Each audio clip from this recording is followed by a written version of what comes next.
गुरुर्ब्रह्मा गुरुर्विष्णुः गुरुर्देवो महेश्वरः गुरुः साक्षात् परब्रह्म तस्मै श्री गुरवे नमः। तस्मै श्री गुरवे नमः। दानं स्वधर्मो नियमो यमश्च श्रुतं च कर्माणि च सद्व्रतानि सर्वे मनो निग्रह लक्षणान्ता परो हि योगो मनसः समाधिः समाहितं यस्य मनः प्रशान्तं दानादिभिः किं वद तस्य कृत्यम् असंयतं यस्य मनो विनश्यत् दानादिभिश्चेद परं किमेभिः। जितनी भी हम साधना करते हैं उस साधना का तात्पर्य केवल एक ही है और वो ये है कि मनो निग्रह लक्षणांता, हमारे मन पर निग्रह नियंत्रण आया कि नहीं आया। यदि हमने बहुत सारी साधना करी अनेक सालों तक, मालाएं फिराई, मंदिरों में गए, बड़ा दान धर्म किया, ग्रहण के दिनों में पुराने कपड़े बांटे, दे दान तो छुटे गिरान खूब किया, लेकिन यदि अपना मन शांत प्रसन्न नहीं है तो हमने कुछ नहीं किया। देखो, इसलिए दान स्वधर्म नियम यम श्रुतम कर्माणि सद्व्रतानि, इस सब का प्रयोजन एकमात्र है, मन हमारा शांत प्रसन्न और अपने नियंत्रण में है। आगे बताते हैं, परो ही योगो मनसः समाधि। इसलिए परम योग क्या है? परम योग यही है कि हमारा मन समाहित हो। समाहित माने इंटीग्रेटेड, समाहित माने जो अपने आप में एकत्रित हो गया हो, जो भटक नहीं रहा है, जो अनेक विषयों में टूट फूट करके छिन्न विच्छिन्न नहीं हो रहा है। यही सबसे बड़ी जीवन की उपलब्धि है। और इसीलिए समाहितम यस्य मन प्रशांतम दानादिभिः किम वद तस्य कृत्यम, जिसका मन शांत प्रसन्न है उसको दान लेने देने से क्या मतलब है? देखो, ये आपको हमने एक बात बताई थी, यहाँ संदर्भ दूसरा है। कई बार क्या हो जाता है कि जैसे हम लोग जाते हैं, कभी कोई भिखारी आ गया, कोई कुछ मांगता है, तो हमको एक बच्चे ने कहा तो स्वामी जी आप किसी को दान नहीं देते? नहीं देते। बोले क्यों? मर्जी हमारी। बोले आप लोग तो कहते हो कि सबको दान देना चाहिए। बोले ऐसा नहीं कहूंगा तो मुझे कौन दान देगा? वो तो कहना ही पड़ेगा। लेकिन ये मैंने कहा कि मुझको सबको दान देना चाहिए। हमने कहा आपको सबको मुझे दान देना चाहिए। देखो, यदि किसी भिखारी को, दुखी को देख करके आपके मन में विक्षेप हुए, आपके मन में अनेक प्रकार के चिंतन की माला शुरू हो गई, एक भिखारी को देखा, उसी के बारे में जो सोचना शुरू कर दिया कि प्रभु के बारे में सोचना बंद कर दिया, तो ऐसे व्यक्ति को ठीक है बाबा दान कर। अच्छा, दान भी करेंगे तो क्या चुप रहेंगे? नहीं, दान करने पर उसके ऊपर टीका टिप्पणी होगी। ये जो लोग होते हैं ना, जिनको दान करो ना, पता नहीं ये पैसे का बीड़ी सिगरेट पीते हैं, बदमाशी करते हैं, इनको असल में दान देना ये सबसे बड़ा गुनाह है। Government should pass on A resolution. देखो, एक भिखारी क्या आया और आपने अपने मन के शांति को खो दिया। इसीलिए इस जगत में हमको रहना है तो ध्यान एक ही बात पर रखना है, अपने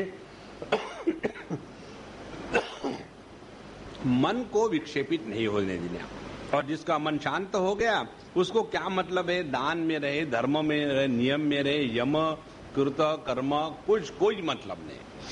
और असंयतम यस्य मनो, और जिसने बहुत सारी बातें की है, कैसे दानादिभिः चेत अपरम, अनेक प्रकार के दान, धर्म, व्रत, नियम और तीर्थ स्थानों पर जाना, सब कुछ किया है, लेकिन मन अशांत है। थोड़ी थोड़ी चीजों पर क्रोध आता है, थोड़ी थोड़ी चीजों पर डर लगता है। देखो, क्रोध और डर ये परमात्मा पर विश्वास न होने के लक्षण है। जिस व्यक्ति को क्रोध आता है उसका भगवान पर विश्वास नहीं है। यदि हमारा भगवान पर विश्वास है तो क्या विश्वास है? भगवान हमारे हृदय में है। यदि वो हमारे हृदय में विराजमान है तो उनके उपस्थिति में हम गुस्सा कैसे कर सकते हैं?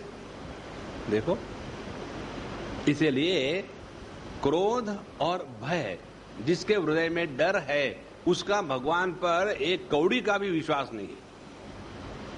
जिस हृदय में भगवान का निवास है वहां डर नहीं रह सकता। अच्छा, तो इस प्रकार से जिसका मन असंयत है, उसने कुछ भी किया जाए उसका कोई मतलब नहीं, उसका फल मिला ही नहीं। इसीलिए मनोवशेन्य अभवन स्म देवा मनश्च नान्यस्य वशम समेति, सभी के सभी इंद्रिय मन के वश में है, लेकिन मन किसी के वश में नहीं है। भीष्मो ही देवः सहसः सहीयान, और ये मन जो है अत्यंत भीष्म, भीष्म माने बलवान, अत्यंत भयंकर बलवान है और वो सबको अपने वश में कर लेता है।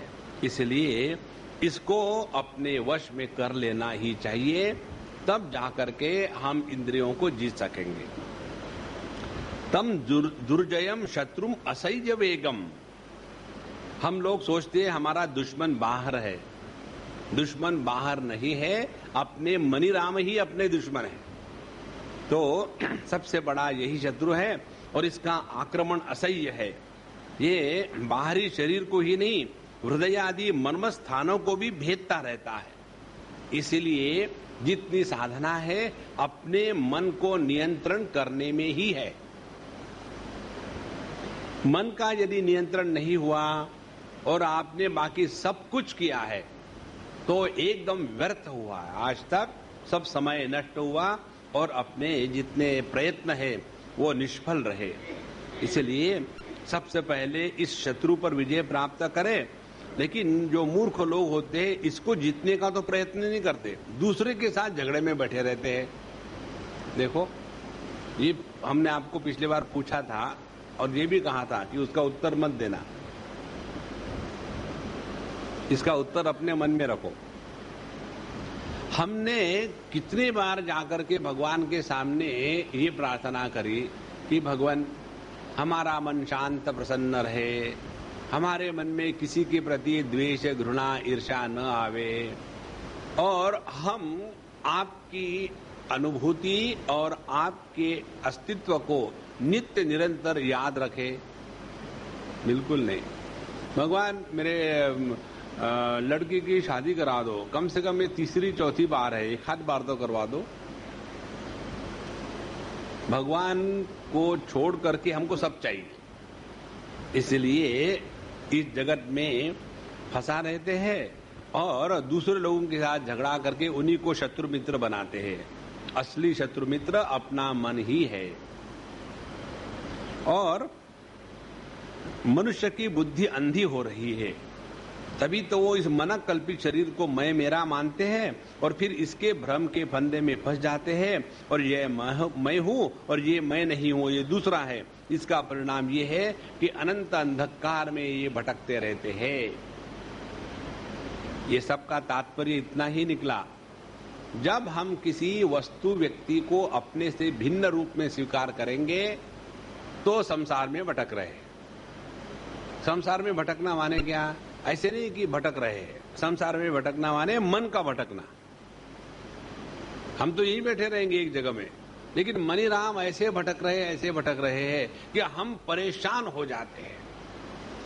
इसीलिए मन को भटकने का कारण क्या है कि हमने अपने आप को एक देह के साथ बांध लिया है और बाकी से अलग कर लिया है।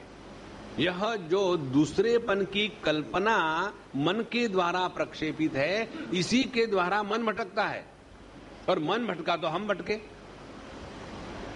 मन में दुख की वृत्ति आई तो हम दुखी हुए, मन में सुख की वृत्ति आई तो हम सुखी हुए। इस प्रकार से इस मन ने हमको पागल बना दिया है।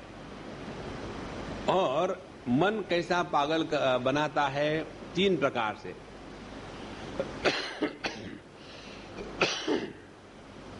एक तो मन में कामना के द्वारा हमको पागल बनाता है। दूसरा, मन हमको क्रोध के द्वारा पागल बनाता है। और तीसरा, मन हमको लोभ के द्वारा पागल बनाता है। त्रिविधम नरक सेदम द्वारम नाशनम आत्मनः काम क्रोधस तथा लोभः तस्माद् एतत् त्रयम् त्यजेत्। अपने सत्यानाश के 3 दरवाजे हैं। एक तो है कामना, दूसरी है क्रोध और तीसरा है लोभ। तो लोभ की बात हमने देखी पहले, उसके बाद कामना की बात देखी। ये मन ही विषयों में सुख बुद्धि और महात्म्य बुद्धि प्रक्षेपित करता है और हम उसके जगत के पीछे दौड़ते रहते हैं। अब तीसरी जो बात है, मन जो हमारा सत्यानाश करता है वो करता है क्रोध के द्वारा। यहां जो क्रोध का विश्लेषण है, इसको किसी दूसरे को मत बताना। देखो, जो अति सूक्ष्म सीक्रेट और महत्व की बात होती है ना, वो हम पब्लिक को नहीं बताते। तो ये इसी प्रकार से ये इतना महत्व का विषय है कि दूसरों को देकर के खाली मत हो जाओ। कल हम प्रेमपुरी में थे और उनको बता रहे थे कि देखो, यहाँ इतना अच्छा वातावरण क्यों है मालूम है? इसलिए है कि यहाँ नित्य निरंतर सत्संग चलता रहता है और ज्ञान की, प्रेम की, भक्ति की बातें होती रहती है। लेकिन सभी के सभी जो श्रोतागण हैं, उनका इतना बड़प्पन है कि जितना का जितना ज्ञान है घर जाते समय आश्रम ही छोड़ के जाते हैं। इसलिए इस आश्रम का ज्ञान खत्म नहीं होता और यहाँ के वाइब्रेशन अच्छे हैं। और ये जब घर गए तो जैसे कोरे आए थे, कोरे वापस चले गए। मिस्टर कोरे। देखो, तो ये जो क्रोध की बातें हैं, किसी दूसरे पर लागू नहीं करनी, अपने पर लागू करनी है। अब क्या है? देखो, अविचार के पुत्र को क्रोध कहते हैं। और यदि हमने ठीक से विचार किया तो we cannot justify that I am angry. आप देखेंगे जितने भी क्रोधी व्यक्ति होते हैं वो अपने क्रोध का जस्टिफिकेशन करते हैं।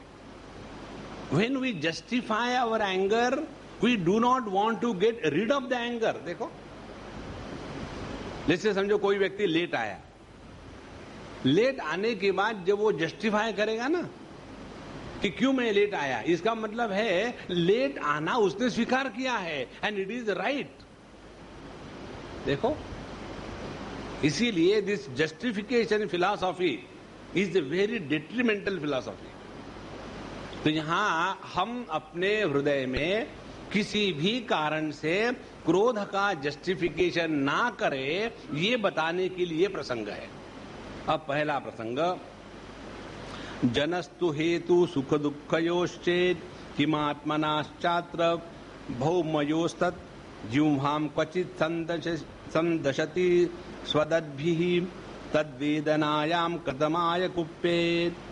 कहते हैं, यदि हम मान ले कि मनुष्य के कारण ही हमारे जीवन में सुख दुख आते हैं, मनुष्य के कारण सुख दुख आते हैं, माने पति के कारण पत्नी दुखी है, पत्नी के कारण पति दुखी है, बच्चों के कारण माता पिता दुखी है, माता पिताओं के कारण बच्चे दुखी है, गुरु के कारण शिष्य दुखी है, शिष्य के कारण गुरु दुखी है। देखो, ये जो चक्कर है ना, तो मनुष्य हमारे दुख का कारण है। कहते हैं, तो भी इस मनुष्य का आत्मा से क्या संबंध है?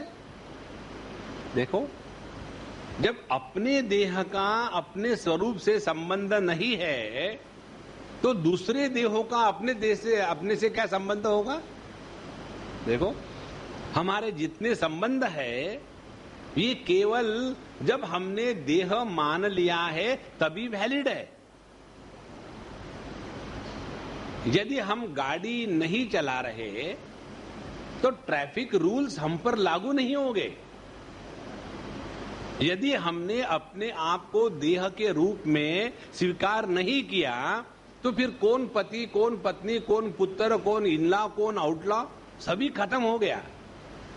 देखो, इसलिए मनुष्य को दुख का कारण समझे तो भी उससे आत्मा का क्या संबंध, क्यों संबंध क्यों नहीं। अब देखो कितनी सुंदर बात बताई है। समझो किसी ने आकर के मुझे चिमटी निकाली, निकालना मत, निकाल के देखो। तो किसी ने आके मुझे चिमटी निकाली तो मुझे गुस्सा आएगा। अब गुस्सा नहीं आना चाहिए तो क्या, चिमटी निकालने वाला जो देह है वो मिट्टी से बना है और जिसको चिमटी निकाली गई वो भी मिट्टी से बना है। यहां उदाहरण देते हैं, जैसे हमारी ही जिह्वा को जब हमारे ही दांत काट लेते हैं तो किस पर गुस्सा करोगे? दांतों पर। जिह्वा कहेगे कि चलो जरा पैरो, जरा डेंटिस्ट के पास चलना। डेंटिस्ट का पैर ले गए, फिर जिह्वा कहती है डेंटिस्ट को, डेंटिस्ट भैया, डेंटिस्ट भैया। डेंटिस्ट कहता है मुझे भैया मत कहना, मैं यूपी का नहीं हूं। ठीक है बाबा, जो भी हो। डेंटिस्ट भाई, डेंटिस्ट भाई, मैं गुजराती नहीं हूं। डेंटिस्ट भाई, डेंटिस्ट भाई। अच्छा, डेंटिस्ट अप्पा, मैं सऊदी नहीं हूं। तो वो डेंटिस्ट से बात करे, इन दांतों को उखाड़ के फेंक दो, इन दिनों मुझे हमेशा काटा है। नहीं, इसलिए जब हम अपने देह को और सब दूसरे के देह को एक ही प्रकार से देखते हैं तो उसमें सुख दुख, मान अपमान, इसका कहीं निर्माण हो ही नहीं सकता। और इसीलिए मनुष्य किस पर क्रोध करेगा जब अपनी ही जिह्वा अपने दांतों से काटी जाती है तब। ये क्या हो गया? ये विचार की प्रक्रिया है। कौन सी प्रक्रिया? कि क्रोध को जस्टिफाई ना करे। Please underline this in your understanding. किसी भी कारण से गुस्से को जस्टिफाई मत करो। और जब गुस्सा आता है और हम द्विधा में फंस जाते हैं, नहीं no, always people tell that I am very calm and quiet. अब गुस्सा कैसा करे सबके सामने? तो ऐसे लोग क्या करते हैं, बाहर से दिखाने के लिए गुड़ी गुड़ी गुड़ी गुड़ी गुड़ी गुड़ी, और अंदर ही अंदर में सूख रहे हैं गुस्से से। और ऐसे व्यक्ति का जीवन बड़ा भयानक होता है। तो क्या करे? गुस्सा आया तो आप गुस्सा करो, और गुस्सा कस के करो, छोड़ो मत। और गुस्से का आवेग ज्यादा समय तक नहीं टिकेगा। और उसके बाद अपने गुस्से का विश्लेषण करो, जस्टिफिकेशन मत करो कि हमने जो गुस्सा किया इसका प्रभाव किस पर पड़ा? दूसरे पर। हाँ, आप जब किसी दूसरे व्यक्ति पर गुस्सा करते हो ना, तो दूसरे व्यक्ति को पूछो क्या है। जैसे कोई पिताजी होते हैं हमेशा गुस्सैले। एक सिद्धांत है, दिमाग और तबला हमेशा चढ़ा के नहीं रखना चाहिए, बेकार हो जाते हैं। जिस आदमी का दिमाग हमेशा चढ़ा रहता है वो गुस्सा करता है। अच्छा, तो ऐसे एक पिताजी गुस्से वाले थे, तो उसके बच्चे को मैंने कहा कि भाई देखो, तुम्हारे पिताजी जो है ना तुमसे बहुत प्रेम करते हैं, अब इनमें गुस्से का स्वभाव है। बोले Swami ji, don't try to console me, I know my daddy gets angry by default. Computer खोलो, गुस्सा आ गया। अब उन्होंने एडजस्टमेंट ही वैसी की, क्या करे। और इसीलिए अगली बात, इसीलिए हम उनके गुस्से को 100% डिस्काउंट देते। देखो, इससे बड़ा अपमान क्या हो सकता है? आप गुस्सा करो और अगला कहेगा कोई बात नहीं, इनका 100% डिस्काउंट दे दिया। इसीलिए दूसरी बात, यदि हम गुस्सा करें तो उसका प्रभाव पहले अपने पर होता है, फिर दूसरे पर होता है। और जो व्यक्ति अपने मन के शांति को नहीं रख सकता, वो गुस्से के द्वारा दूसरे को शांत नहीं कर सकेगा। इसलिए गुस्से को जस्टिफाई ना करे किसी भी कारण। एक और बात, जो आदमी दूसरे व्यक्ति के कारण दुखी होता है वो महामूर्ख शिरोमणि है। जगत में किसी के भी कारण दुखी मत हो। यदि आप किसी के कारण दुखी हो गए, गुस्सा किया, तो वो सक्सेसफुल हुए, आप डिफीट हो गए। वो तो यही चाहता है कि हमको डिफीट करे। इसीलिए अपने मन को शांत बनाए रखे, तो गुस्सा ना करे।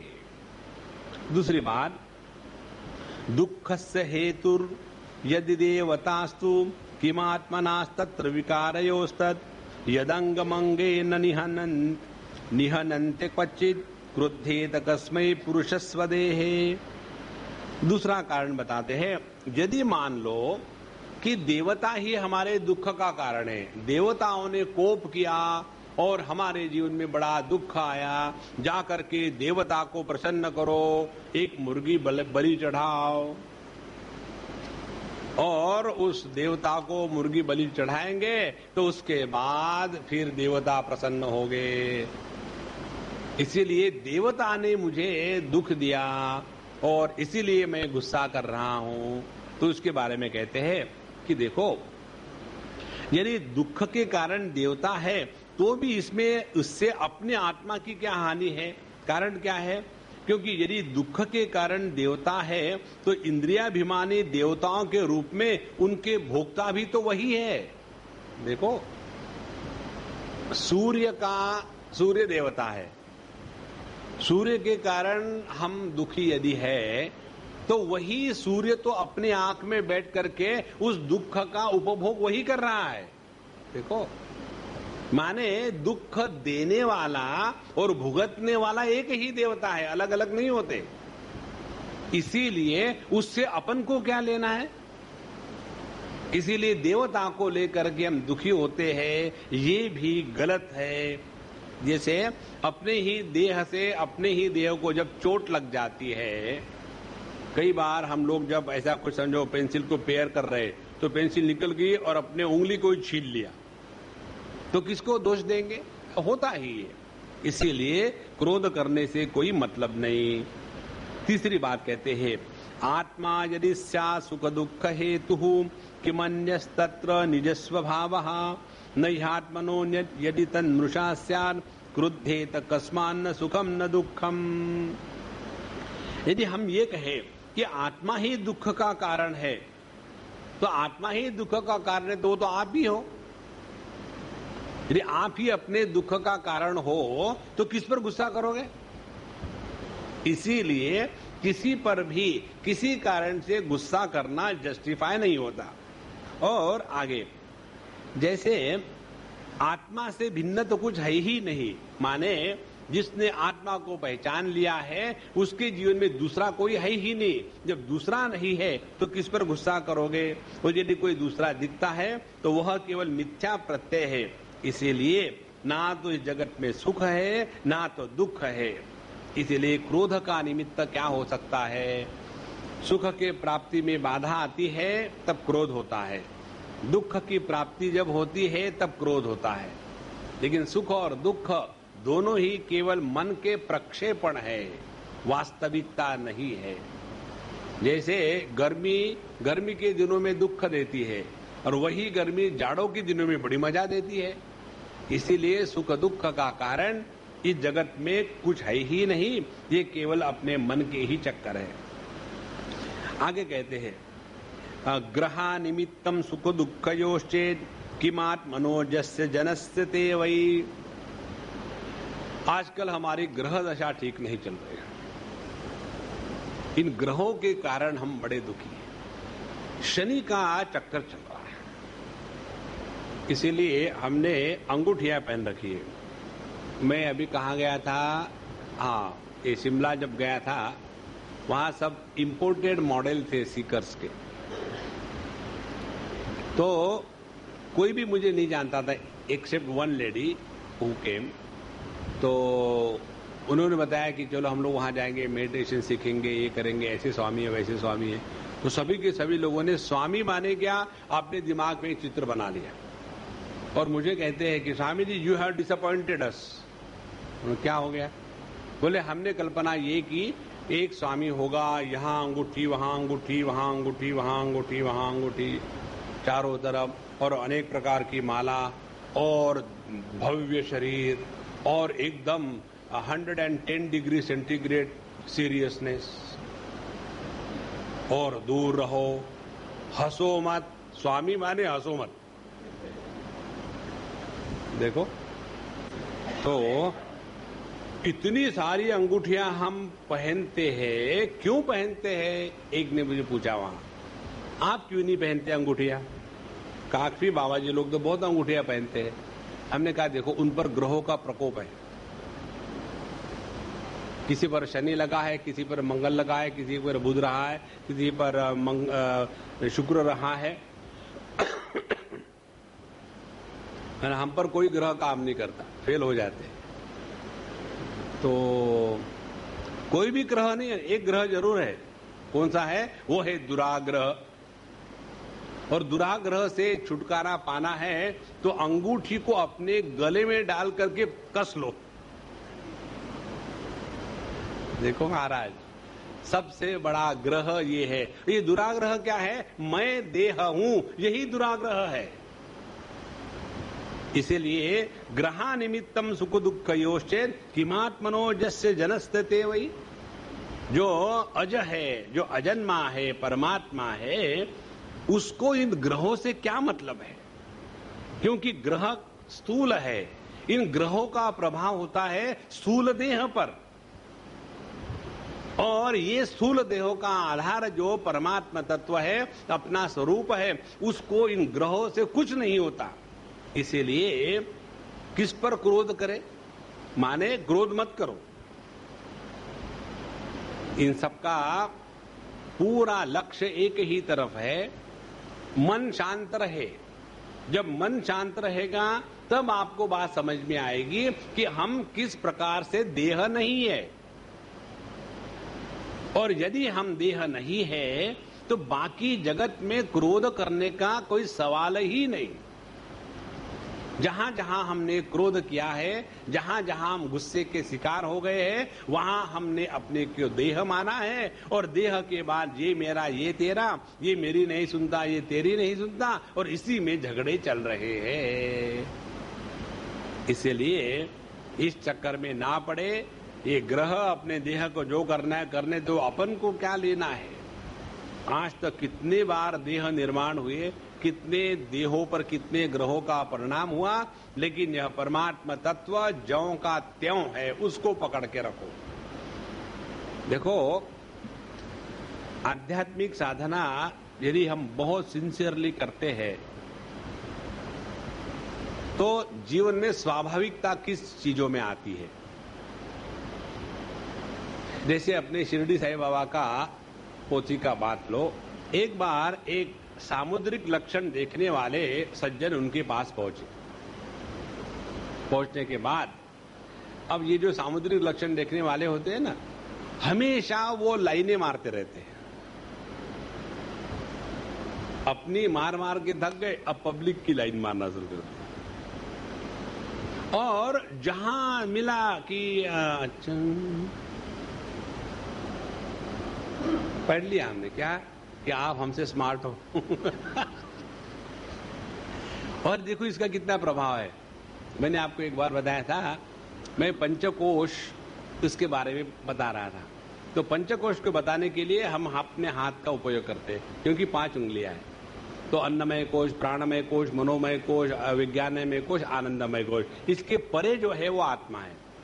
अब ये बताने के लिए पहले बार जब मैंने शुरू किया तो ऐसा बताया, देखो पंचकोश माने क्या, ये समझो पंचकोश है, ये है अन्नमय कोश। जब ऐसा मैं बता रहा था तो सामने बैठे हुए एक साधक ऐसा देख रहे थे। हमने कहा ये पंचकोशों के परे चले गए क्या? डायरेक्टली आत्मा का दर्शन कर रहे थे। और फिर थोड़ी देर के बाद मैंने पकड़ लिया, अरे हाँ ये लाइनें देख रहे, कौन सी लाइन कहां जा रही है। देखो, नहीं तो अपने पत्रिका के बारे में बड़ी चिंता रहती है। देखो, इससे कोई मतलब नहीं। तो जब बाबा को कहा उस व्यक्ति ने कि बाबा हम आपके हाथ देखने के लिए आए, तो उन्होंने कहा ये फल लो, मुंह बंद करो, हाथ देखने के लिए आए। देखो, परमात्मा के प्रति समर्पित व्यक्ति के जीवन में ग्रह, कुंडली, मित्र, शत्रु, इन सब का संपूर्ण अभाव हो जाता है। जिनको कुछ करना नहीं होता है जीवन में, वो दूसरों की कुंडली नहीं लिखते रहते, अपने जीवन में कुछ नहीं करेंगे। परमात्मा में लगाओ 24 घंटे अपने मन को, देखो कैसा मस्ती चढ़ जाती है। अन्यथा इस द्वैत में हम फंसे रहेंगे।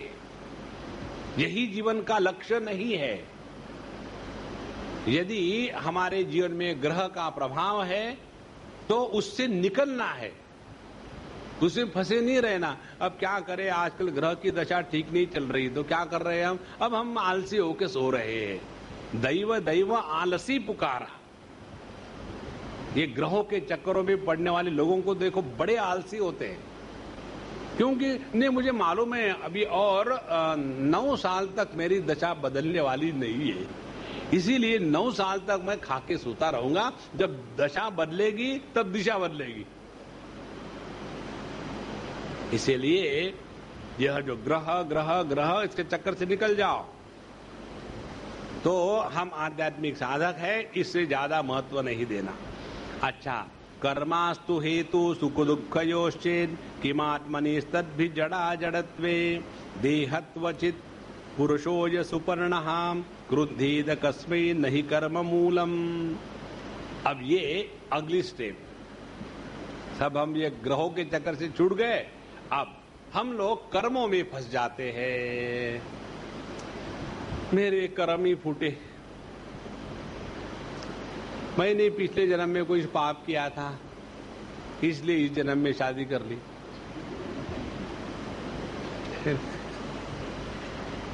एक अंग्रेज ने मुझे पूछा, you Swami, why don't you get married? After all happiness is not everything in life.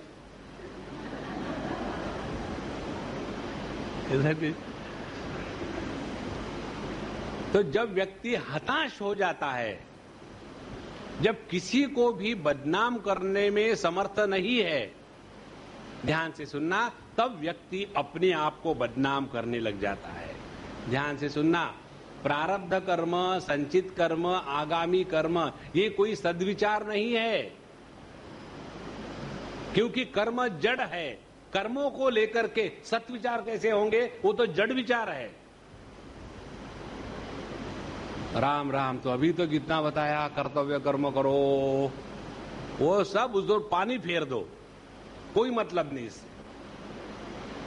Brihadaranyaka Upanishad में एक मंत्र आता है, आत्मानं चेत विजानीयात् अयमस्मीति पुरुषः किमिच्छन् कस्य कामाय शरीरम अनुसंज्वरेत्।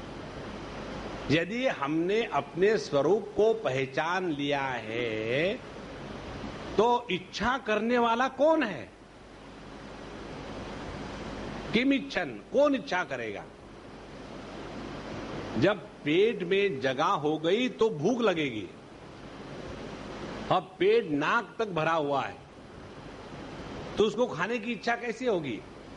जिसने अपने आप काम पूर्ण स्वरूप को पहचान लिया है, वहां इच्छा करने वाले का अभाव है। यदि इच्छा करने वाले का अभाव है तो कर्म कौन करेगा? और यदि कर्म ही कोई नहीं करेगा तो कर्म का फल कौन भोगेगा? और कर्म का फल भोगेगा ही नहीं तो कर्म की क्या स्थिति है? देखो, प्रकृति में विकृति स्वाभाविक है। देह का जवानी से अनेक अवस्थाओं से बुढ़ापे की तरफ चलना, ये कर्म का प्रभाव नहीं है, यह अपने आप हो रहा है, क्योंकि प्रकृति में परिवर्तन स्वाभाविक है।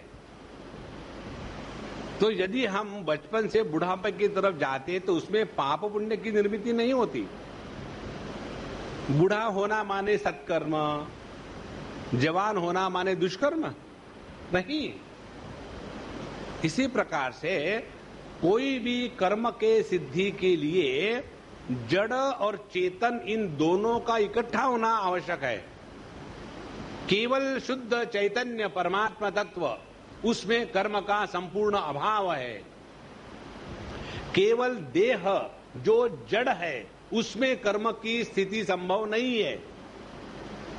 तो जब चैतन्य और देह इनकी खिचड़ी काल्पनिक हो जाती है तो ये जो काल्पनिक व्यक्तित्व है कि मैं कुछ कर रहा हूं, अहंकार विमूढ़ात्मा कर्ता हमिति मन्यते। इसीलिए कर्म को लेकर के दोष देना, गुस्सा करना बेकार है। कर्म गुरु कुछ नहीं है, प्रभु को पकड़ो। देखो, प्रारंभिक अवस्था में जैसे हम बच्चों को पढ़ाते हैं ना, तो उस समय उनको पढ़ाने के लिए बड़े नाटक करने पड़ते हैं। जब मुझे मालूम नहीं था ये अमेरिकन लोगों की पद्धति, तो उसने मुझे पूछा, एक बच्चे ने, Swami ji you are going to teach us Sanskrit, is it a fun? पढ़ने में काहे की फन है? You have to study sincerely. No, it has to be funny. I said, you are a fun. And it is funny to know that Sanskrit should be a fun. लेकिन बच्चों को समझ भी नहीं आता तो क्या करेंगे? उनके सामने फिर अनेक प्रकार के चित्र रखेंगे और उनको इतना रंगीला भड़कीला करके उनके मन को वहां खींचेंगे। और वही बच्चा जब बड़ा हो जाता है तो वर्चुअल रियलिटी में रहना शुरू कर देता है, एक्चुअल रियलिटी भूल गया। देखो, इसीलिए ये जो कर्म कर्म कर्म है ना, ये अपने जीवन से आलस्य को निकालने के लिए कर्म का विधान है। लेकिन कर्म में फंसना नहीं है, उससे निकल जाने के लिए भक्ति का, ज्ञान का विधान है। इसीलिए कर्म को यदि दुख का कारण माने तो उससे आत्मा का क्या प्रयोजन है? क्योंकि आत्मा ना तो कर्म करता है ना तो कुछ। इसीलिए देह भी अचेतन है, उसमें भी कोई कर्म नहीं। और इस देह ने अच्छे बुरे कर्म किए तो इस अच्छे बुरे कर्मों का जो फल है वो देह को थोड़ी मिलता है। उस देह में रहने वाले इस जीव भाव को है।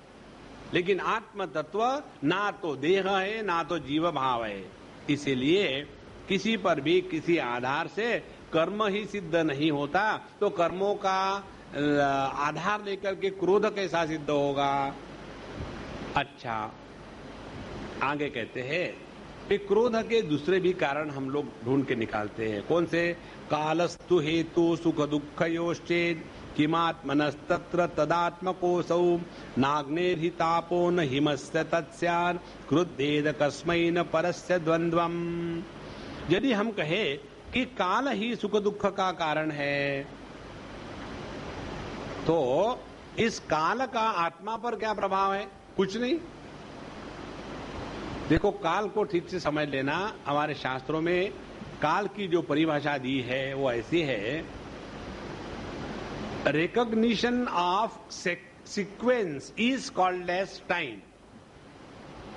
Unless a sequence is established, time is not born. And sequence is established only when there is a conscious being observing the event in a particular sequence. तो यह जो क्रम संवित है उसी को काल कहते हैं। तो यह जो काल के कारण दुखी होते हैं तो वो तो आत्मा का ही स्वभाव है, उसको यह काल कैसे प्रभावित करेगा? जैसे अग्नि अपने उष्णता के द्वारा और बर्फ अपने ठंड के द्वारा प्रभावित नहीं होता, वैसे अपना जो स्वरूप है वह काल के द्वारा प्रभावित नहीं होता। इसीलिए काल के कारण ना सुख होगा ना दुख होगा।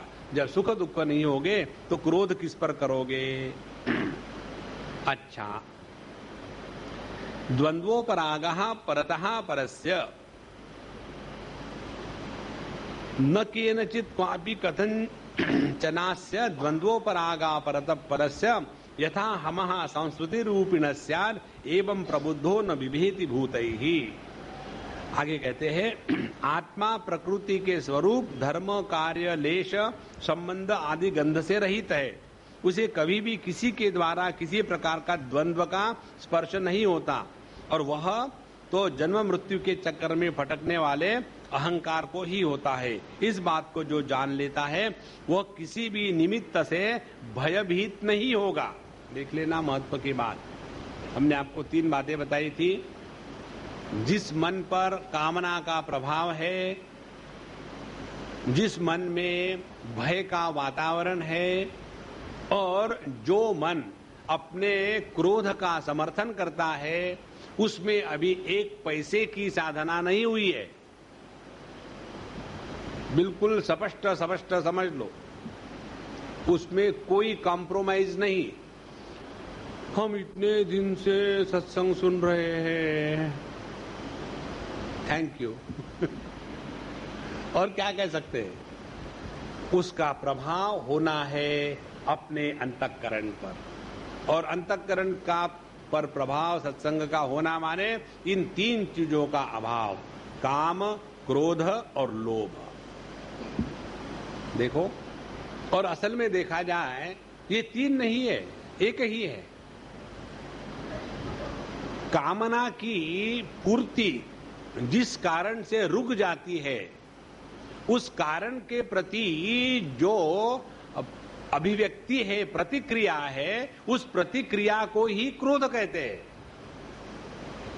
माने unfulfilled desire is express as anger. दूसरी बात, ऐसे नहीं कि हमेशा हर कामना पूरी नहीं होती, कामना पूरी भी होती है। तो जब हमारी कामना पूरी होती है तब लोभ जागृत हो जाता है। देखो, जैसे शादी के पहले दिनों में दोनों एक दूसरे पर रोब जमाने के लिए बड़े अच्छा व्यवहार करते हैं, और उसका प्रभाव क्या हो जाता है? पत्नी ने जो कहा पति मान लेता है, पति ने जो कहा वो पत्नी मान लेती है। धीरे धीरे उनको लगता है कि अरे स्वर्ग में पहुंच गया मैं। कहते ठीक ही है कि शादी के बाद लोग स्वर्ग पहुंचते हैं, स्वर्ग तो यही है। और धीरे धीरे एक दूसरे के प्रति अपेक्षाएं बढ़ जाती है।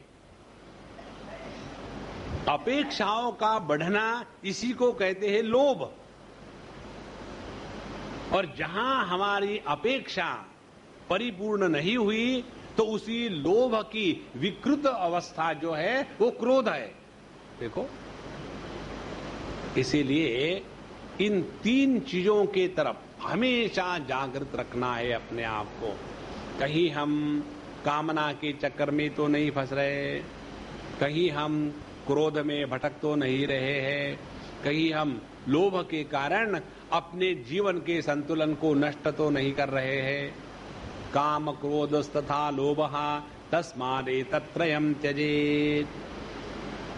तो हमने यदि अपने जीवन में साधना करी है तो इन तीनों का हमेशा अकाउंट रखना।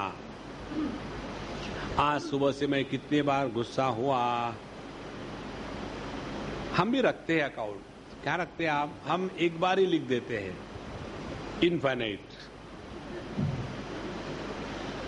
हमेशा गुस्से में रहते, नॉर्मल होते ही नहीं। हाँ, निकाल डालो ये सब कचरे को, तब देखो जीवन का आनंद क्या है। इस प्रकार से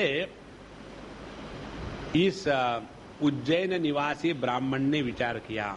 एतां स आस्थाय परात्मनिष्ठाम अध्यासिता पूर्वतमैर्महर्षिभिः अहम तरिष्यामि दुरंत पारम तमो मुकुंदाग्रिन निषेवयैव। बड़े बड़े प्राचीन ऋषि मुनियों ने इस परमात्म निष्ठा का आश्रय ग्रहण किया। मैं भी इसी का आश्रय ग्रहण करूंगा और मुक्ति तथा प्रेम के दाता भगवान के चरण कमलों की सेवा ही इस दुरंत अज्ञान सागर को अनायास ही पार कर लूंगा। तो जैसे उस ब्राह्मण के जीवन में ऊंचा नीचा आया, उससे कोई मतलब नहीं। जो कहावत है ना कि 100 चूहे खा के बिल्ली हज चली, जा तो रही है ना। देखो, जीवन में नीचे गिरना पाप नहीं है, गिरने के बाद न उठना और उठने के बाद न चलना वो पाप है। मन में विकृतियां आएगी, जीवन में सब कुछ होगा, but don't give up, hold on to the truth, keep on walking, struggle. यही अपने जीवन का अंतिम लक्ष्य रहे। जो व्यक्ति छोटी छोटी बातों पर गिव अप कर देता है ना, ऐसे व्यक्ति डिप्रेशन में चले जाते हैं। हमको बड़ा आश्चर्य लगता है, जवान लड़के 20 साल 18 साल डिप्रेशन में चले गए। मुझे ऐसा लगता है उनको गुदगुदी करूं फिर वो ठीक हो जाएगी। ये डिप्रेशन का है। मेहनत करो, खूब अनेक प्रकार से प्रयत्न करो, काहे का डिप्रेशन है? मालूम है डिप्रेशन क्यों होता है? अपने आलस्य को जस्टिफाई जब हम करते हैं तब उसको डिप्रेशन कहते हैं। Justified laziness is depression. Don't justify that. नहीं, I don't think I am gone. No, don't give up, struggle, come out. तब जाकर के मनुष्य का जीवन सफल होता है।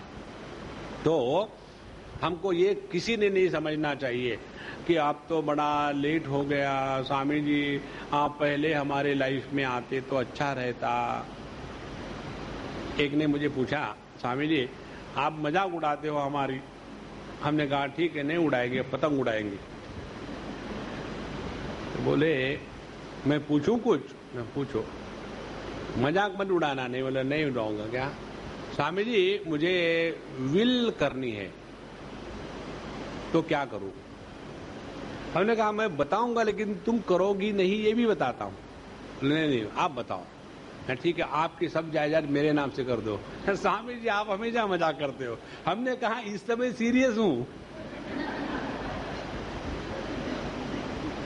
देखो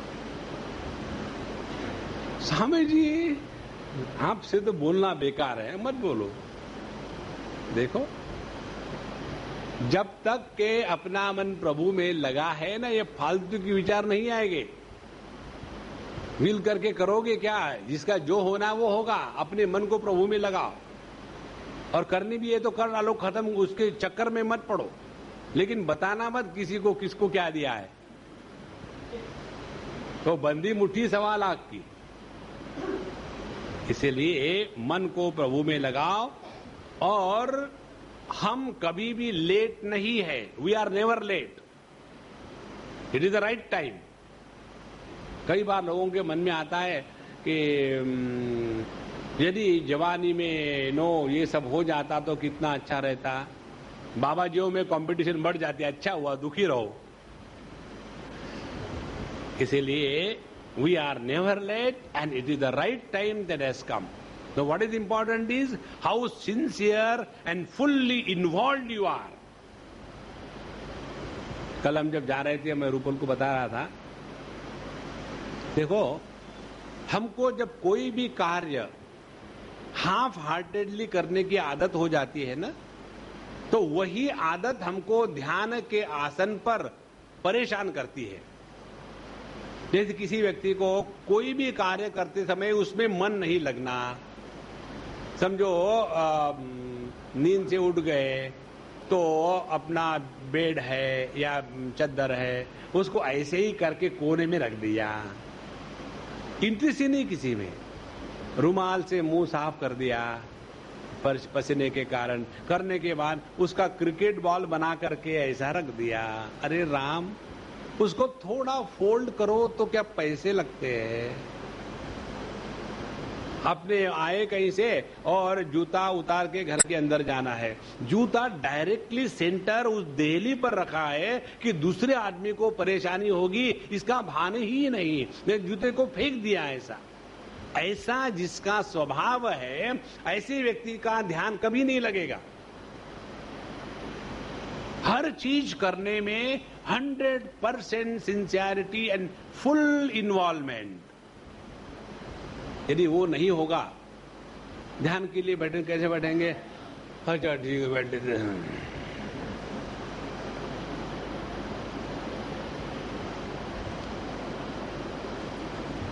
माने भगवान पर उपकार कर रहे, किसने कहा ध्यान का मत करो? नहीं, लोग कहते कभी कभी ध्यान करना चाहिए। देखो, और देखो ये कितनी महत्व की बात है। तंत्र शास्त्र में इसको आध्यात्मिक साधना कहते हैं। आप जब खाना खाते हो ना, तो बड़े इंटरेस्ट से खाना खाओ। ऐसे नहीं खाना खा लिया, हाँ खा लिया, क्या खाया पता नहीं, मैं तो सब में मिला के खा लेता हूं, पूर्व जन्म के संस्कार, भैंस। Take full interest in everything that you do. कपड़े भी पहनने तो इंटरेस्ट से पहने, ऐसे नहीं कुछ भी आ गया पहन लिया। ये लेकिन आपने लुंगी उल्टी पहनी है। एक्सक्यूज मी, लुंगी उल्टी नहीं होती। देखो, लुंगी भी उल्टा सीधा नहीं होता। इसीलिए एक बार ये आपका स्वभाव बन जाएगा ना, फिर देखो ध्यान के लिए बैठे, वही स्वभाव आपके काम आएगा। एकदम सिंसियर होकर के, सीरियस होकर के नहीं, क्योंकि मन को मालूम है कि ये बाबा जी ऐसा है, हर चीज में लगा रहता है। अब ध्यान में बैठना है तो लगे रहो, क्यों नहीं होगा ध्यान? कि जब हमने मन को ही ट्रेनिंग दिया है, खाते समय न्यूज़पेपर पढ़ना है ना, खाते समय नहीं, बाथरूम टॉयलेट करते समय न्यूज़पेपर, वहां भी एकाग्रता नहीं। देखो, जो व्यक्ति कोई भी कार्य में एकाग्र नहीं रह सकता, वो ध्यान नहीं कर सकता। इसलिए अब जितना समय बचा है हम लोगों के पास, इस ब्राह्मण के जैसे लग जाओ। अब जगत में और कुछ नहीं है। लग जाओ माने क्या करो? मन को शांत रखो। लग जाओ माने एक्साइट मत होना, अब शुरू हो गई साधना, अब साधना शुरू हो गई, don't disturb, meditation in progress, take detour. No, don't do that. Remain at peace, calm, quiet, cheerful, happy. भगवान श्री कृष्ण कहते हैं, निर्विद्य नष्ट द्रविणो गत क्लमः प्रव्रजगाम पर्यटमान इत्थम निराकृतो सद्भिरपि स्वधर्मान अकंपितो मुम मुनिराह गाथाम। भगवान कहते हैं कि हे उद्धव जी, उस ब्राह्मण का धन क्या नष्ट हुआ? उसका सारा क्लेश ही दूर हो गया। देखो, अर्थम अनर्थम भावय नित्यम, इसको एकदम सूक्ष्मता से हृदय में उतार ले। जगत के जितने भी वस्तु, व्यक्ति, धन, दौलत है, उसका महात्म्य तभी तक है जब हमारा स्थूल देह के साथ तादात्म्य है। इसको समझ करके जगत में रहो। ऐसे नहीं कि ये हमेशा अपने साथ रहने वाला है। जिस देह के माध्यम से दुनिया के पैसे कमाए, वो देह ही भी हमारे साथ हमेशा नहीं रहने वाला है। तो उसकी जो पैदाइश है, अपने बच्चे, अपनी धन दौलत, अपने दोस्त, दुश्मन, कोई टिकने वाला नहीं है। जो है टिकने वाला, उसको तो नहीं हम टिकने देते। इसीलिए उसका धन क्या नष्ट हुआ? सारा क्लेश ही खत्म हो गया। वह संसार से विरक्त हो गया और सन्यास लेकर के पृथ्वी में स्वच्छंद विचर रहा था। यद्यपि उसको दुष्टों ने बहुत सताया, फिर भी वह अपने धर्म में अटल रहा, तनिक भी विचलित न हुआ। उस समय वह मौनी अवधूत मन ही मन इस प्रकार का गीत गाया करता था। तो चिंतन करना है, लेकिन हमेशा भगवान का नाम लेके चिंतन नहीं होता, राम राम राम राम राम राम राम राम राम मैकेनिकल हो जाते हैं। तो क्या करें? ध्यान से सुनना। पहली बात, अखंड नामस्मरण करते रहना प्रारंभिक अवस्था में सभी को संभव नहीं होता। तो कुछ समय के लिए नामस्मरण करो, कुछ समय के लिए भगवान की कथाएं सुनो, पढ़ो, कुछ समय के लिए कुछ नियम से पढ़ना शुरू कर दो। साईं बाबा की पोथी, गजानन महाराज की पोथी नियम से पढ़ना शुरू कर दो, और थोड़ी साफ सफाई में भी समय लगाया करो। और ऐसा करते करते धीरे धीरे धीरे धीरे हम अपने मन को नियम में बांधना शुरू कर दे, और ये होते होते मन अब शांत रहने लगेगा। और फिर भी मन यदि विचलित होता है, डिस्टर्ब करता है, अब इस मन को देखना शुरू करो कि मन में क्रोध क्यों आता है, आज मेरे गुस्से का कारण क्या है। आज मेरे गुस्से का कारण वही है हमेशा के जैसा पत्नी। तो फिर विचार करो, पत्नी किस चीज की बनी है? पंच महाभूतों से। मैं किससे बना हूं? मैं भी शायद उसी से बना। तो जैसे पानी पानी को चोट नहीं पहुंचा सकता है, तो पत्नी मुझे कैसा दुख दे सकती है? नहीं दे सकती। फिर मैं दुखी क्यों हूं? दुखी क्यों हूं? यही तो प्रॉब्लम है। धीरे धीरे धीरे धीरे इसमें लग जाओ, अपने आप मन शांत होने लगेगा। कहते हैं सुख दुख प्रदो नान्य पुरुषस्यात्म विभ्रम मित्रो दासीन रिपवः संसार तमसकृतः। इस संसार में मनुष्य का कोई दूसरा सुख दुख नहीं देता, यह तो उसके चित्त का भ्रम मात्र है। ध्यान से सुनना महात्माओं, दुख यह भ्रम है, यह सत्य नहीं है वस्तु। कोई भी व्यक्ति कितना भी दुख हो जाए हमेशा दुखी नहीं रह सकता, लेकिन हम हमेशा आनंद और प्रसन्न रह सकते हैं, क्योंकि वही हमारा स्वरूप है। जब हम गहरी नींद में होते हैं तब दुखी नहीं होते। हम भी नहीं दुखी होते, दूसरे भी दुखी नहीं होते, वो भी सुखी है, चलो सो रहा, सोने दो। देखो, इसीलिए दुख केवल भ्रम मात्र है, दुख अपने मन की कल्पना मात्र है। आप ये कल्पना करो कि मैं दुखी हूं, मैं दुखी हूं, देखो 5-10 मिनट में आप रियली दुखी होने शुरू हो जाओगे। और आप कल्पना करो कि मैं मस्त हूं, मैं ठीक हूं, और आप ऐसे हो जाओगे। जैसा हम सोचते हैं वैसा हम होते हैं। देखो, इसीलिए यदि सोचना ही है तो अच्छा क्यों ना सोचे। यदि लीद उठानी ही है तो गधे की क्यों, हाथी की क्यों ना उठावे। देखो, इसीलिए अपने मन को इस प्रकार से ट्रेन करें कि ये सुख दुख दोनों केवल काल्पनिक है। जिस वस्तु से एक समय में एक स्थिति में सुख प्राप्त होता है, उसी वस्तु से दूसरे समय में दूसरे स्थिति में दुख प्राप्त होता है। तो ये सुख दुख केवल अपने मन के ही चक्कर है, इसको महात्म्य ना दे। और इसी प्रकार से ये तो हो गया अनुभूति होगा। दूसरी बात, दोस्त दुश्मन, ये भी काल्पनिक है। कोई किसी का दोस्त नहीं है, कोई किसी का दुश्मन नहीं है। जहां व्यवहार प्रारंभ हो गया, दोस्त दुश्मन निर्माण हो गए। यदि किसी के साथ व्यवहार ही ना करो तो ना रहेगा दोस्त, ना रहेगा दुश्मन। तो क्या करो? टाइम पास करो। कैसे टाइम पास करो? नाटक करो,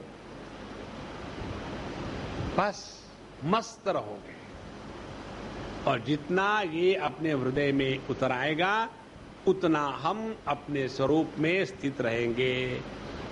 और इस अज्ञान कल्पित शत्रु मित्र भेद सुख दुख की कल्पना, इसी से संसार चल रहा है।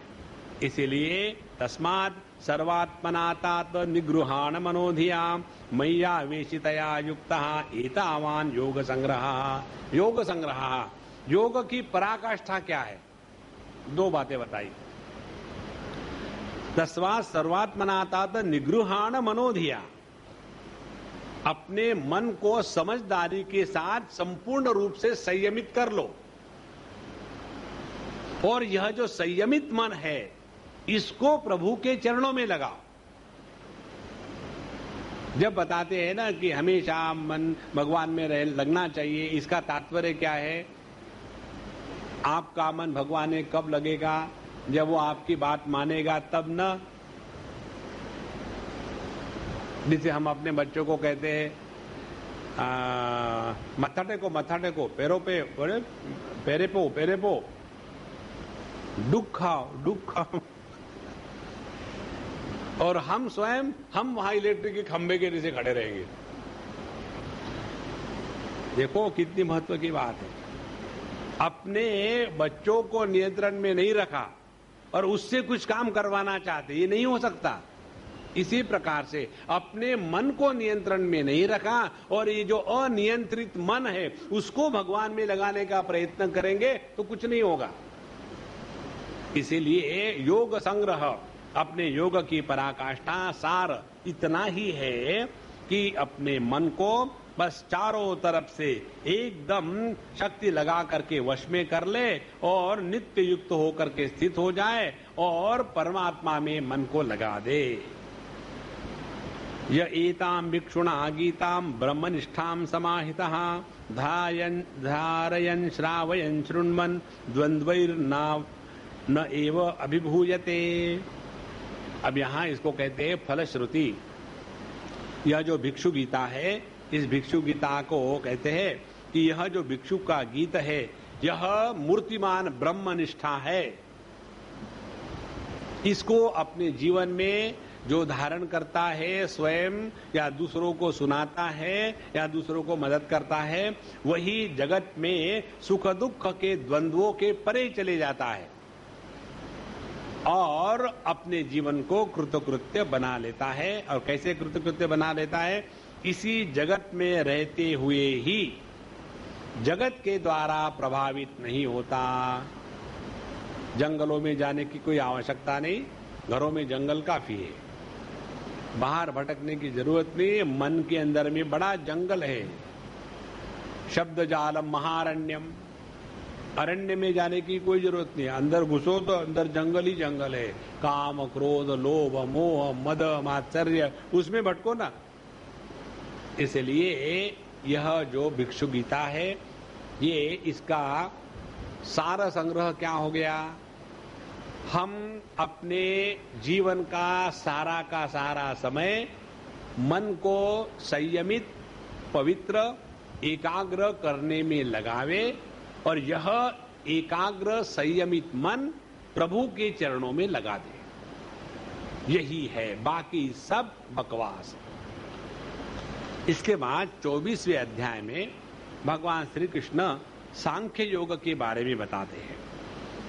यह जो सांख्य योग है, इसमें तत्व का प्रतिपादन बड़ा सुंदर प्रकार से हुआ है। इसको समझाने के बाद फिर लय प्रक्रिया हमको अपने जीवन में लानी है और उस लय प्रक्रिया के द्वारा हम अपने स्वरूप में पहुंच जाते हैं। ये बताने के लिए इस 24वें अध्याय के सांख्य योग का प्रतिपादन है। श्री भगवान वाच अथ ते संप्रवक्ष्यामि सांख्यं पूर्वैः विनिश्चितं यद् विज्ञाय पुरो पुमान् सद्यो जह्याद् वैकल्पिकं भ्रमः। उद्धव, मैं अब तुमको सांख्य शास्त्र का निर्णय सुनाता हूँ। प्राचीन काल के बड़े बड़े ऋषि मुनियों ने इसका निश्चय किया है। जब जीव इसे भले भांति समझ लेता है तो वह भेद बुद्धि मूलक सुख दुखादि रूप भ्रम का तात्काल त्याग कर देता है। माने जब समझ ठीक हो जाती है तो हम उलझते नहीं। समझ जब ठीक नहीं होती है तो उलझे रहते हैं। तो हमको समझ किसके बारे में होनी चाहिए? देखो, कई बार क्या है, जैसे अब मेरे पास एक मशीन आई, अब उसमें क्या करना है उसका मैनुअल नहीं है। तो मैनुअल नहीं तो क्या करे, कैसे करे, परेशान पड़े हैं। उसको यदि ठीक से काम करना है तो पहले मैनुअल पढ़ लो, उसका डिटेल समझ लो और उससे पूरा काम निकलवा लो। ये तो बात समझ में आती है। लेकिन अपने जीवन का मैनुअल कि हमको अपने जीवन में पूर्णता का अनुभव करना है तो अपने जीवन के बारे में पूरी जानकारी होना आवश्यक है। हम तो कल्पना कर लेंगे, हमको सब मालूम है। तो ये जो सांख्य शास्त्र का निर्णय है, वो निर्णय हमको बताएगा जगत क्या है, जीव क्या है, ईश्वर क्या है, और इन सब के परे इनका जो आधार तुरीय तत्व है वो क्या है, और उसके साथ हमारा क्या संबंध है। ये सब का सब निर्णय जब पूरा हो जाएगा तब जाकर के साधक अपने जीवन में बड़ी सहजता से परमात्मा की अनुभूति रखते हुए जगत में व्यवहार कर सकता है। ये बताने के लिए इसका यहां वर्णन हो रहा है। अब बताते हैं आसीन ज्ञानमथो ह्यर्थ एकमेवा विकल्पितम यदा विवेक निपुणा आदौ कृत युगे युगे। युगों के पूर्व में प्रलय काल में आदि सत्य युग में जब मनुष्य विवेक निपुण होते थे, सभी इस अवस्थाओं में संपूर्ण दृश्य दृष्टा जगत जीव विकल्प शून्य किसी प्रकार के भेदभाव से रहित ब्रह्म ही होते हैं। पहली स्थिति समझने की। सत्य युग या जिसको कहते हैं आदि युग, उसमें स्थिति क्या होती है? उसमें स्थिति यह है कि वहां देखने वाला मैं और देखा गया वह, यह भेद संपूर्ण अभाव रहता है। तो सत्य युग का तात्पर्य है भेद के अभाव की अनुभूति। जहां भेद का अभाव हो गया वहां सभी परेशानी समाप्त हो गई। चाहे वो भेद का अभाव अज्ञान के कारण हो या ज्ञान के कारण हो। अज्ञान के कारण जो भेद का अभाव होगा वो टेम्पररी होगा, और ज्ञान के कारण जो भेद का अभाव होगा वो परमानेंट होगा। तो भेद का अभाव, एब्सेंस ऑफ ड्युअलिटी, अज्ञान के कारण कब होती है? सुषुप्ति अवस्था में। और इसीलिए सुषुप्ति अवस्था में कोई भी समस्या नहीं है। सभी समस्या का मूल भेद की प्रवृत्ति, भेद का समर्थन और भेद का प्रतिपादन और भेद में जीना। देखो कितना आनंद है। हम अपने देह में जो रहते हैं तो कहेंगे कि ये बायां पैर है, ये दाहिना पैर है, लेकिन इनको बायां दाहिना कहने से भेद नहीं करते। बायां पैर काट डालो क्या फर्क पड़ता है? नहीं। तो जगत में भेद का अनुभव होना और भेद में नष्ट होना, ये दो अलग बात है। तो सत्य युग की स्थिति क्या है? सत्य युग की स्थिति है जब व्यक्ति विवेक से निपुण होता है। विवेक से निपुण होना माने क्या? समझदारी। हम किस आधार पर एक दूसरे को अपने से अलग समझे? देह को लेकर के समझे तो क्या हमारे देह में 15.5 पंचमहाभूत है और बाकी के देह में 2.5 है? नहीं, वही पंचमहाभूत है। क्या हमारे देह में अच्छे विकार आते हैं, दूसरे के देह में बुरे विकार आते हैं? नहीं, वही। किसी भी हालत में हम अपने उपाधि को लेकर के भी भेद का प्रतिपादन, समर्थन नहीं कर सकते। इसीलिए ऐसा जितना विवेक करते रहेंगे, आप देखो क्या होगा।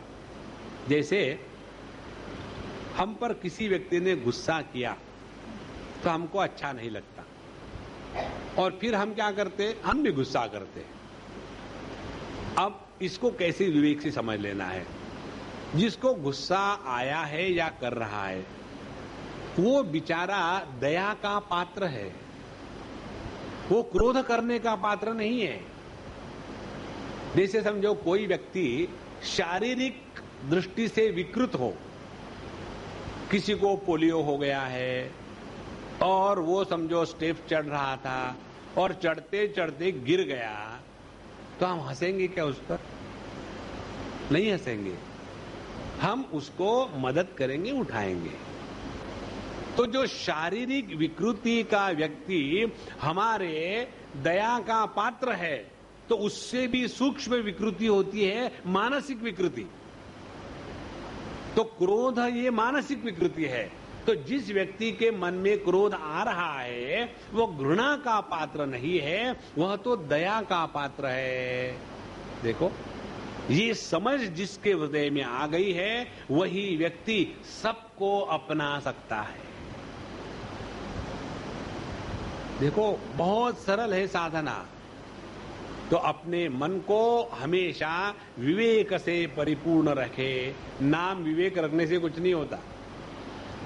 तो यह जो भेद भाव रही स्थिति है ब्रह्म की, वही सत्ययुग की है।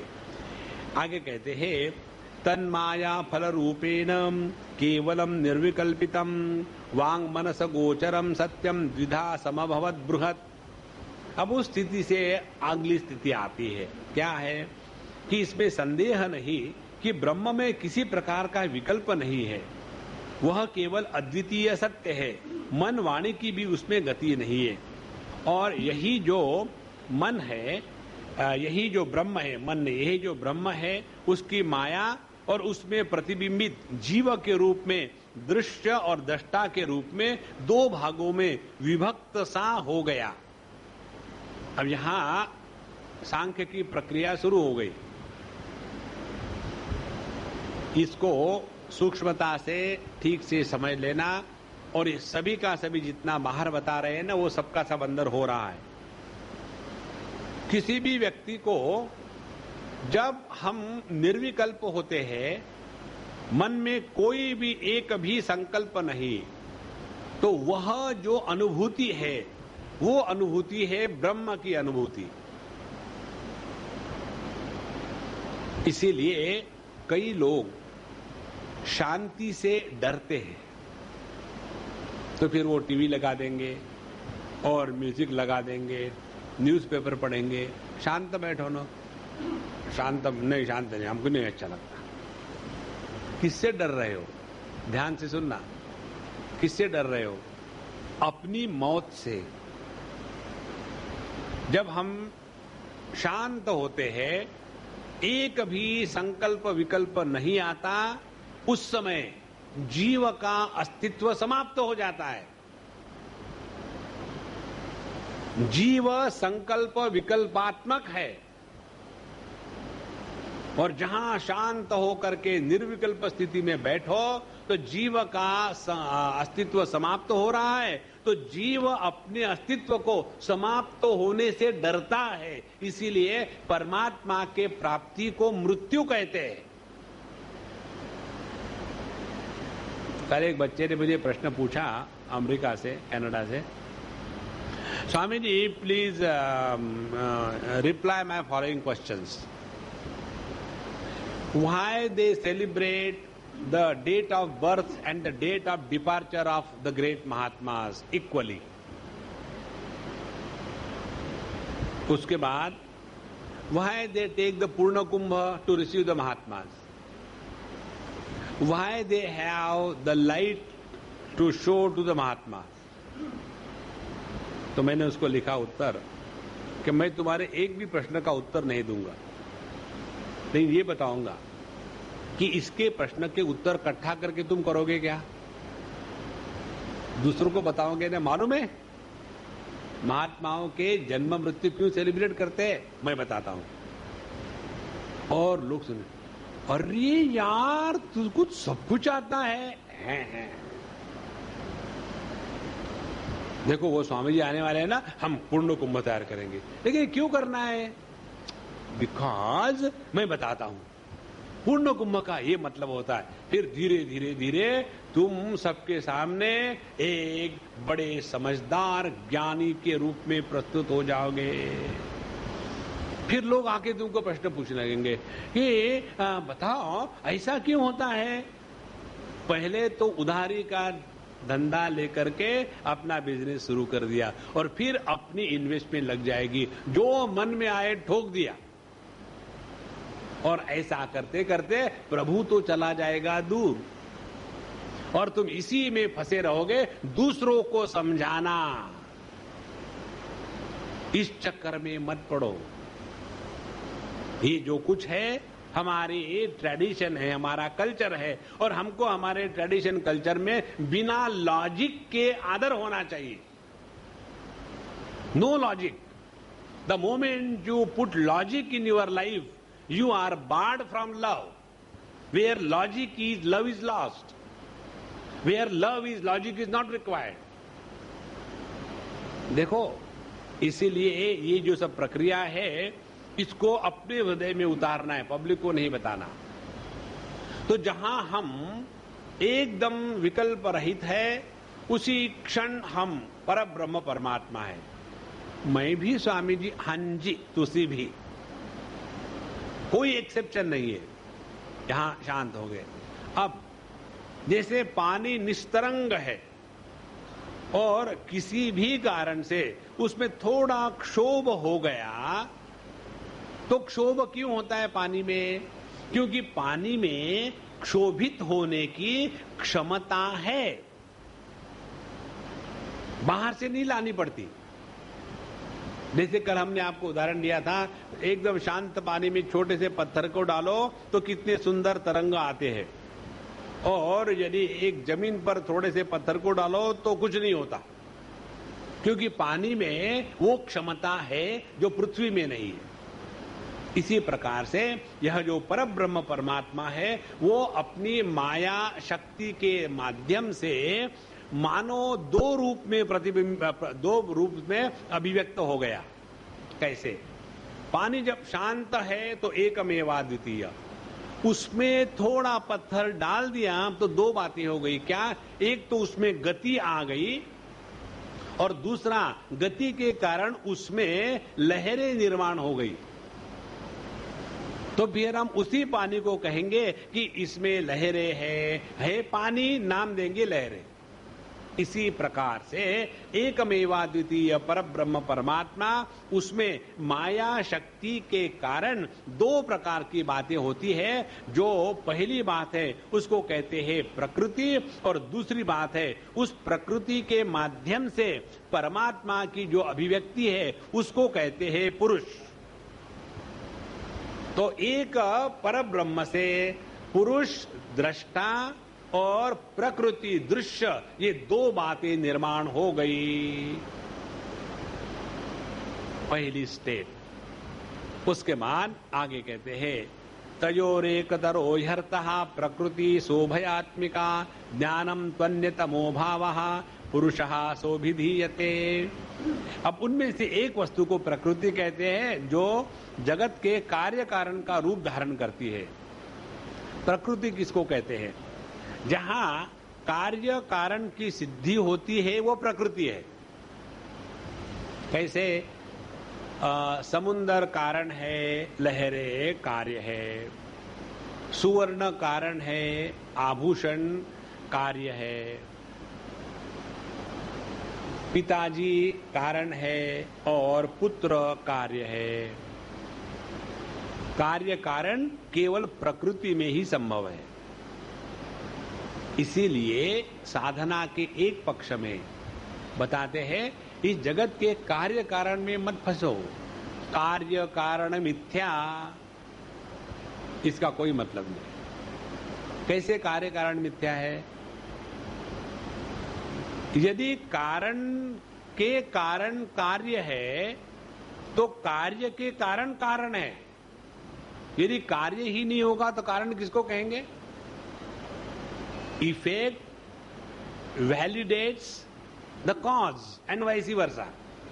There cannot be effect without a cause and there cannot be cause without an effect. तो जहां हम इस कार्य कारण में फंसे हैं, हम प्रकृति में नष्ट हो जाएंगे और जड़त्व को प्राप्त होंगे. तो यह प्रकृति जो है जगत में कार्य कारण का रूप धारण करके आती है. और वस्तु, दूसरी जो वस्तु है जो ज्ञान स्वरूप है उसको पुरुष कहते हैं. अब ध्यान से समझ लेना, हम लोगों ने कई बार परमात्मा को सच्चिदानंद रूप में सीखा है. अब इसमें जो सत है उसको हम दृश्य के रूप में स्वीकार करते हैं,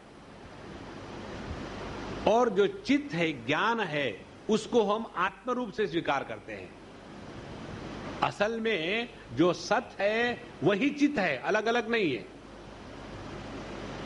अब क्या हो गया, जब सत को हम चित से अलग करते हैं तब द्वैत की प्रतीति होती है। लेकिन यदि विचार करो, क्या हमको ऐसा अनुभव आता है क्या कि मैं चैतन्यमय तो हूं लेकिन मैं हूं कि नहीं पता नहीं? ऐसा नहीं आता। हमारा अनुभव क्या है, हम है और हम चेतन है, जड़ नहीं है। भले लोग हमको कहे क्या पत्थर के नीचे बैठा है, तो हम अपने अनुभूति का विश्लेषण करेंगे तो उसमें जड़ चेतन अलग अलग नहीं है, सत और चित अलग अलग नहीं है। लेकिन इसमें प्राधान्य आ जाता है चेतना का, और जो दृश्य जगत है जिसको हम देख रहे हैं उसमें प्राधान्य आ जाता है अस्तित्व का। बात हो गई क्लियर? अब एक स्टेप आगे, आनंद की प्राप्ति कब होती है? आनंद की प्राप्ति होती है तब जब सत और चित इनका भेद समाप्त हो जाता है, तब आनंद की निष्पत्ति होती है। जैसे प्लेट में रसगुल्ला है तो अस्तित्व, वस्तु, दृश्य, अनात्म, और मैं जो उसका स्वाद लेने वाला हूं चैतन्य, उस चैतन्य की अभिव्यक्ति कहां हो रही है? मेरी रसना पर। अब ये दो अलग है तो सुख दुख का कारण है। और जहां उस मिजरेबल रसगुल्ले को उठाया और अपने जिह्वा पर प्रतिष्ठित कर दिया तो क्या हो गया? सत और चित इनका जो भेद था, भेद समाप्त हो गया। उस भेद के समाप्ति को ही कहते हैं आनंद। देखो, इसीलिए पहली जो परमात्मा की उत्पत्ति की प्रक्रिया है, एकमेवाद्वितीय ब्रह्म, यही ब्रह्म अपने अनुगत शक्ति के कारण दो रूप में बांटा हुआ सा दिखता है। एक दृश्य के रूप में जो सत प्रधान है और दूसरा दृष्टा के रूप में जो चेतना प्रधान है। उसी को कहते हैं पुरुष और प्रकृति। उसके बाद आगे बताते हैं, तमो रजस सत्वमिति प्रकृतिरभवन गुणाः मया प्रक्षोभ्यमाणाया पुरुषानुमतेन च।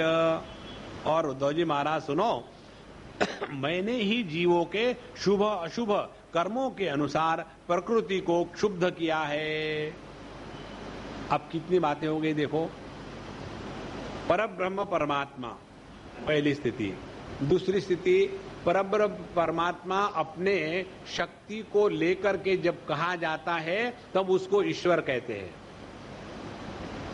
और यह परब्रह्म परमात्मा अपने शक्ति को जब क्षोभित कर देता है तो उसके कारण जड़ प्रकृति और चेतन पुरुष की निर्मिति हो गई। इनमें से पुरुष जीव है, प्रकृति जगत है, इन दोनों का नियंत्रण करने वाला ईश्वर है, और परब्रह्म परमात्मा इन तीनों सापेक्षता के परे है। ये स्थिति आ गई। अब भगवान कहते हैं कि मैंने, माने यह जो परब्रह्म परमात्मा है जिसने ईश्वर का रूप धारण किया है, अपने प्रकृति को आवाहन करके मैंने ही इस प्रकृति को क्षोभित किया। और क्षोभना होने के कारण उस प्रकृति में जो तीन गुण है, सत्व रजस तमस, अब वो अलग अलग होने लग गए।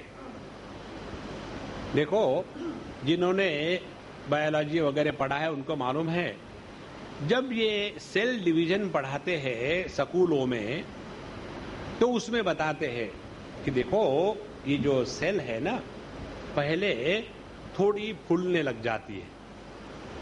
फूलने के बाद उसका जो न्यूक्लियस है, उसकी जो वॉल है, वो वॉल डिसॉल्व होती है।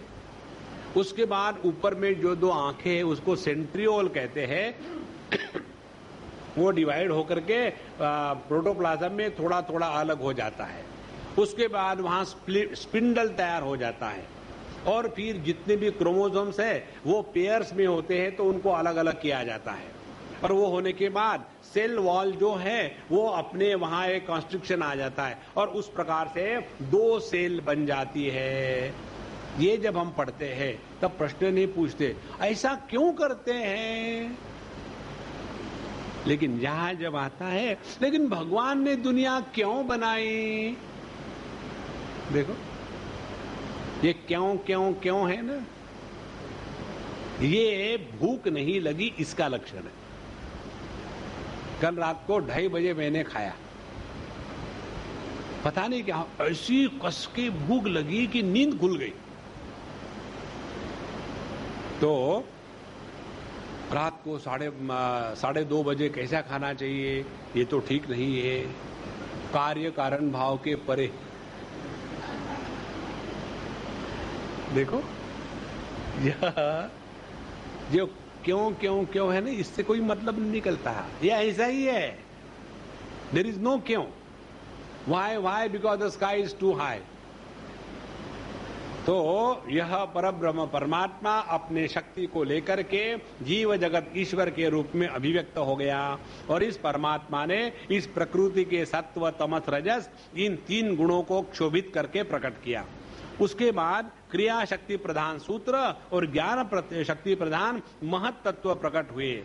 इसीलिए हिरण्यगर्भ को हिरण्यगर्भ भी कहते हैं, सूत्रात्मा भी कहते हैं। सूत्रात्मा कहते हैं क्रिया शक्ति को लेकर के और हिरण्यगर्भ कहते हैं ज्ञान शक्ति को लेकर के। तो यह जो जीव है व्यष्टि में और जो समष्टि में है, व्यष्टि में जिसको जीव कहते हैं उसी को समष्टि में हिरण्यगर्भ कहते हैं, कोई अलग नहीं है। और ये ज्ञान प्रधान और शक्ति प्रधान है। अब देखो अपना जीवन, अपने जीवन में 2 शक्तियां हैं, ज्ञान की शक्ति, क्रिया की शक्ति। क्रिया की शक्ति तब प्रकट होती है जब हम सांस लेते हैं और ज्ञान की शक्ति तब प्रकट होती है जब हम विचार करते हैं। तो हमारे जीवन में ये 2 शक्तियां मूलभूत है। शुद्ध चैतन्य कॉन्शियसनेस जो है वह है ईश्वर, और इसी ईश्वर में ये 2 शक्तियां जब प्रक्षोभित हो जाती है, क्रिया शक्ति ज्ञान शक्ति, तो उसी के द्वारा जीव की उत्पत्ति हो गई। और इस महत तत्व में फिर विकार जब हो गया, ज्ञान शक्ति में जब विकार हो गया तो उसी को अहंकार कहते हैं। और यही अहंकार जो है जीव को मोह में डालने लग जाता है। उसके बाद मोह के बाद क्या होता है, मजा, और मजा कल करेंगे। ओम पूर्णमदः पूर्णमिदं पूर्णात् पूर्णमुदच्यते पूर्णस्य पूर्णमादाय पूर्णमेवावशिष्यते। ओम शांति शांति शांति। हरि ओम। श्री गुरुभ्यो नमः। हरि ओम।